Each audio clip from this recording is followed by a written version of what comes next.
J'étais en mission quand j'ai subi l'explosion d'un drone piégé en 2016, d'où la perte de mes 2 jambes. Je sortais d'un métier passion et je ne savais pas trop quoi faire, donc au niveau militaire, ça allait être compliqué puisque j'allais me retrouver derrière un bureau. Dans le civil, pareil. Quand je suis sorti de l'hosto, j'ai un camarade qui m'a téléphoné, qui avait déjà fait les Jeux paralympiques et qui me dit qu'ils sont en train de créer une équipe de France de volleyball assis, est-ce que ça t'intéresse? Et du coup, j'ai intégré, après ma sortie de l'hosto, l'équipe de France de volley, quoi.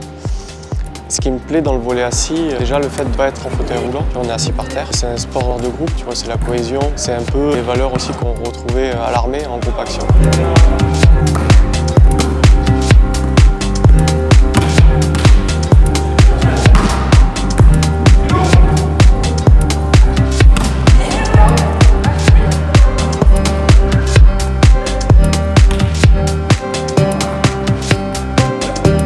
Les règles sont quasiment les mêmes qu'au volley valide, sauf que le filet il va être plus bas, à 1m15. Le nombre d'équipiers c'est le même, c'est 6 contre 6. Et sur la feuille de match, c'est 12 par équipe. On peut bloquer le bloc au service. Les joueurs qui sont devant peuvent former un bloc pour empêcher le ballon de passer, ce qu'on ne peut pas faire au volley valide. La deuxième différence, c'est qu'au moment du contact du ballon, il faut que le joueur ait une partie des fesses qui touchent le sol, pour mettre tout le monde au même niveau en fait pendant le jeu, qu'il n'y en ait pas qui se mettent à genoux.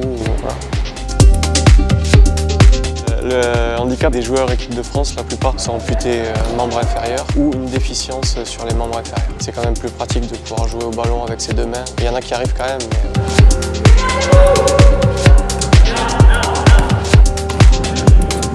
mais... Le sport m'a aidé au moment où j'étais en rééducation à l'hôpital Percy. Les journées sont longues, donc ça a été la première phase en fait où j'ai repris le sport. Et après ça permet tellement de choses en fait, de t'évader, tu vois, de plus penser à ta journée de merde, à te défouler. Mon boulot, je savais que c'était fini. Il fallait bien se réorienter dans quelque chose. Les jeux arrivant, ça a été un tout qui a fait que je suis là aujourd'hui. Ce que ça m'a apporté, c'est de l'expérience de vie. En fait. Tu prends ce que tu as besoin pour avancer après. Après, c'est surtout que je me fais plaisir et je m'éclate dans ce que je fais. La préparation des Jeux paralympiques est quotidienne. On s'entraîne quasiment tous les jours. Par exemple, pour ma part, le matin, je vais faire une séance de renforcement musculaire. Entre midi et 2, souvent, on a un entraînement de volley. Et le soir, notre entraînement de volley, mais avec tout le collectif du club. Ce que j'attends, c'est surtout défendre nos couleurs et nos valeurs, tu vois, à l'international, comme ce que je faisais quand j'étais militaire. Il y a du très haut niveau, donc ça va être compliqué d'aller chercher le podium.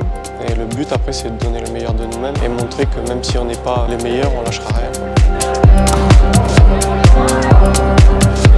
C'est exceptionnel, en plus en France. Et les derniers, c'était il y a 100 ans. Les prochains, si on compte le même timing, voilà, donc on est encore une fois dans la bonne période. On est chez nous, continuer à pouvoir représenter la France, c'est exceptionnel.